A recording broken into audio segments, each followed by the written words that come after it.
I think that the way to fully explain the nature and existence of fields is to understand what it is from a clear ontological or metaphysical perspective.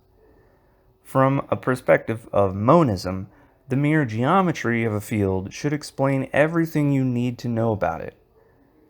So the purpose of this quick video is to motivate you to contemplate the geometry of fields and what exactly they are.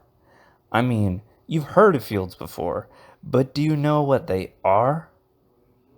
Stereographic projection is the name for the process of mapping points from a sphere onto a plane by drawing straight lines, starting on a point on the opposite side of the sphere, through the sphere and onto the plane. Whatever point on the sphere the line goes through, a new point is created at the end of the line, mapped onto the plane. One way to visualize stereographic projection is to project a shadow onto a screen or wall by having the single light source originate on the back of the sphere. Here's a stereographic projection of the globe. Notice how the straight latitude and longitude lines get distorted. Here's another version made by Henry Segerman. On this version, the lines on the sphere start out distorted, and then the projection seems to reverse the distortion to make straight lines. Pretty neat. I threw together a ghetto version to be able to demonstrate a few things myself. This sphere is made up of lines arranged in a particular way. When there are sets of lines on a sphere so that they are orthogonal to each other, meaning the lines always intersect at 90 degrees, so that it makes a kind of spherical grid. You get poles on each side, and it kind of looks like the lines are originating from them. One set appears to emerge straight out of the poles and go straight from pole to pole. The other set goes around the poles and never even touches them. So, the resulting shape of the projection depends on the location of the origin point, or in this case, light source. Stereographic projection refers to the light source being in that particular location. When the light is far away, the entire shadow can be seen.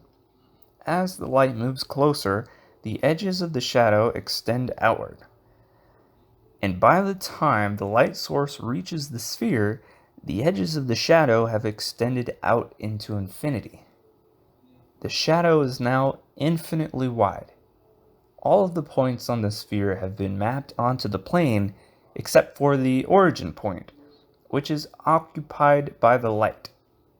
And when you remove the light, that point pops back into existence and seals that shadow back up into a complete finite shape. So what relevance does this have to anything? Well, if you put a magnet under a plane and sprinkle iron filings over it, the filings align themselves from pole to pole in a way which appears similar to that stereographically projected spherical grid. It is my understanding that these lines are referred to magnetic field lines. Electric field lines, in contrast, are known to be orthogonal to magnetic field lines.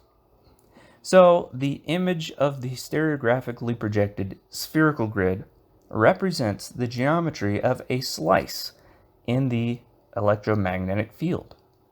In fact, every characteristic of stereographic projection is also a characteristic of the field. It's almost as if the act of studying stereographic projection geometry is studying fields. I say a slice of the field because a field is not a two-dimensional plane. We're looking at this two-dimensional shape because we're ultimately trying to imagine what a 3D version of it would look like. I have to point out that the process of projection is a transformation from a higher dimension to a lower one. So it must be considered that the authentic structure of a field is four-dimensional, and it exists here to us as a three-dimensional geometry. There are multiple models of a four-dimensional sphere being stereographically projected as a three-dimensional shape.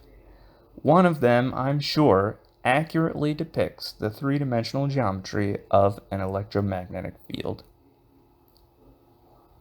As a monist, I recognize the objectivity of essences out there in the world, meaning the thing we refer to as geometry is not only a construct of human intelligence, but is merely a mundane, inherent characteristic of nature.